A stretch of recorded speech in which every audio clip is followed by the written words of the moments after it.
Rain hammered against the windshield like a desperate warning, but Adam didn't slow down. He couldn't. His son Liam was waiting at home, and every minute late meant another round of apologies for a world that didn't make sense to an 8-year-old boy with autism. The road shimmered with silver puddles, the wipers screeching back and forth, fighting a battle they were losing.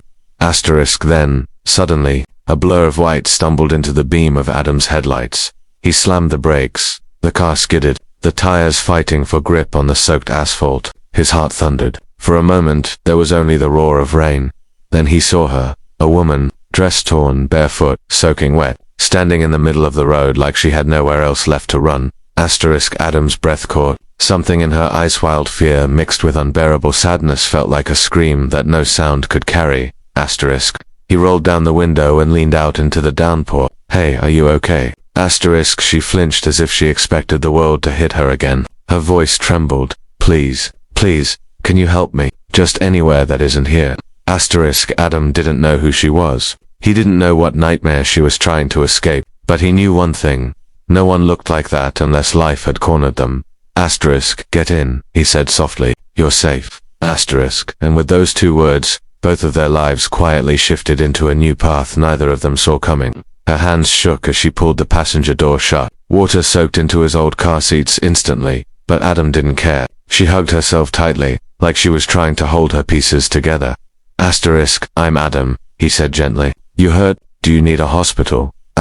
No. She gasped, too fast, too sharp. Then she softened. No, please, no hospital. Okay. He kept his voice low, reassuring. No hospital. She relaxed just a little. He turned the heat on full. Slowly, warmth filled the car. She closed her eyes as if the warmth alone might melt her fear. After a minute, Adam asked quietly, what's your name? She hesitated, but only because speaking felt heavy, not because she was hiding. Emily. It was a simple name for someone who looked like she had lived through a storm that changed her forever. Adam glanced at her dress again. Torn at the hem, mud smeared across the white fabric. The kind of dress people wore once in their life, the kind that symbolized forever. Except this one was broken. Were you in an accident? He asked gently. She laughed, but it wasn't humor, it was exhaustion, hurt, disbelief, something like that. He didn't push. He had learned long ago that people reveal things when their hearts are ready, not when someone asks. The rain eased, as if the storm had decided to give her a moment of breath. Adam kept driving, not really knowing where to go, but knowing he couldn't leave her alone. She stared out the window, her voice so soft it almost drowned in the hum of the engine. I was supposed to get married today. Adam glanced at her. I guessed. She touched the torn edge of the dress. I ran. He waited, letting silence give her permission to continue.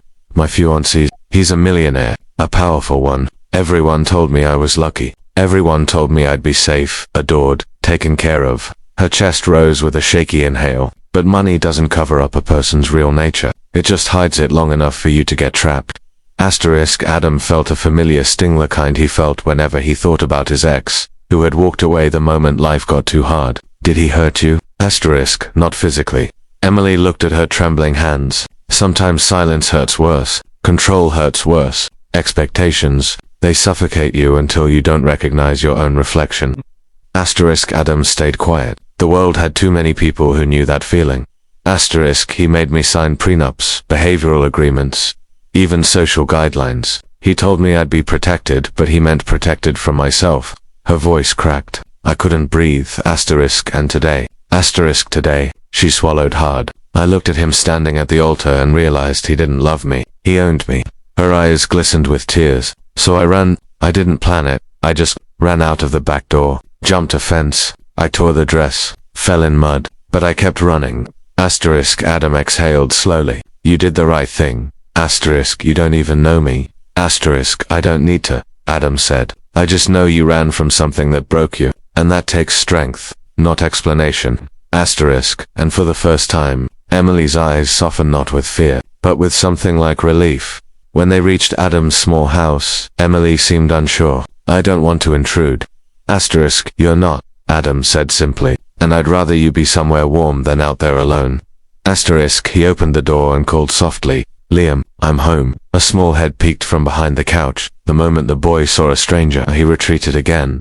Asterisk, that's my son, Adam explained quietly. He's autistic. Takes him a while to warm up to new people. Asterisk, that's okay, Emily whispered. I'm in no state to be warm to anyone either.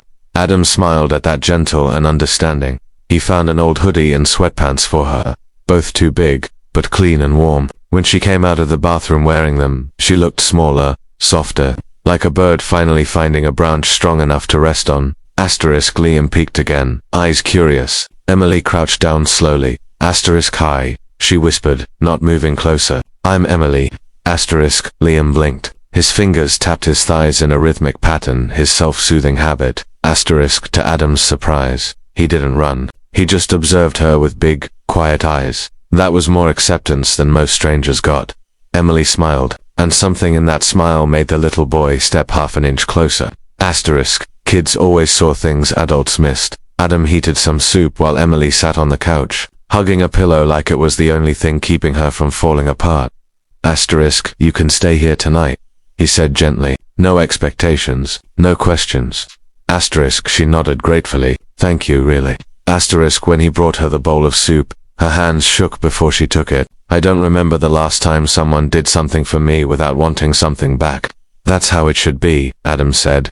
Her eyes softened again. She wasn't used to kindness. Not the real kind. Asterisk, after eating, she lay on the couch, exhaustion finally overtaking her. Adam covered her with a blanket. She flinched, small, instinctive, but then relaxed when she realized he wasn't going to touch her, wasn't going to demand anything, wasn't going to ask her to explain her existence. Asterisk, she whispered, half asleep, you're a good man. Asterisk, Adam didn't reply. He just made sure she was warm. The next morning brought sunlight and consequences. Asterisk, a black luxury car prowled slowly down the street. Emily saw it through the window and froze. Asterisk, he found me.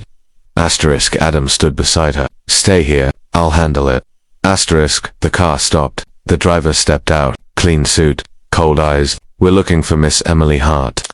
Asterisk, Adam stepped outside, closing the door behind him. She doesn't want to go with you. Asterisk, the driver's expression didn't change. Her fiancé's willing to forgive her impulsive mistake. She is to return immediately. She's not property, Adam said firmly. The driver narrowed his eyes. Where is she? Adam didn't answer.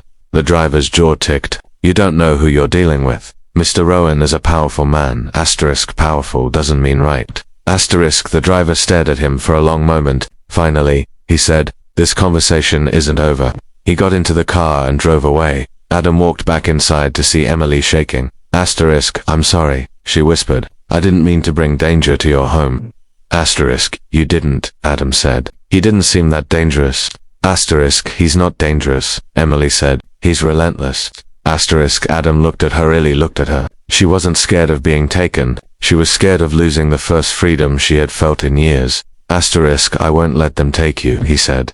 Asterisk, her eyes watered. Why are you helping me this much? Asterisk, because once, Adam said quietly, someone helped me when I felt trapped, and I owe the world that kindness back. Over the next few days, Emily slowly began to come alive again. Asterisk, she helped Adam cook simple meals. She helped Liam with puzzles, something the boy surprisingly loved sharing with her. She laughed sometimes, small, soft laughs that sounded like they hadn't been used in years. Asterisk, and Adam, he started looking forward to her laughter.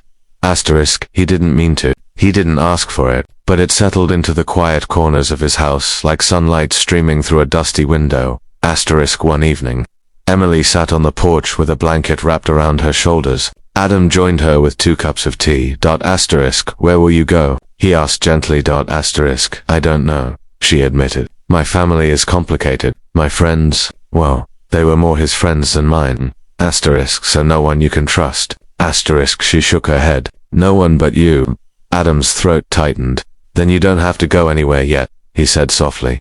Asterisk, she looked at him, really looked, and this time, she didn't just see a man who helped her. She saw a man who understood broken worlds. Asterisk, why did you become a single dad? She asked. Asterisk, he smiled sadly. I didn't become one. I was left as one. After a pause, he continued. Liam's mum couldn't handle his diagnosis. She couldn't handle the responsibility, so she left. Asterisk, Emily's eyes filled with grief, not pity, but a deep, empathetic understanding. Asterisk, you're stronger than anyone gives you credit for, she whispered. Asterisk Adam shrugged lightly. I'm just a dad trying to do right. Asterisk no, she said. You're more than that. You saved me without even knowing me. Asterisk emotion flickered between them. Unexpected, real, but reality wasn't finished with them. Asterisk 3 days later, the millionaire himself showed up. Asterisk Rowan Prescott, the man everyone admired, everyone envied, everyone claimed was the definition of asterisk.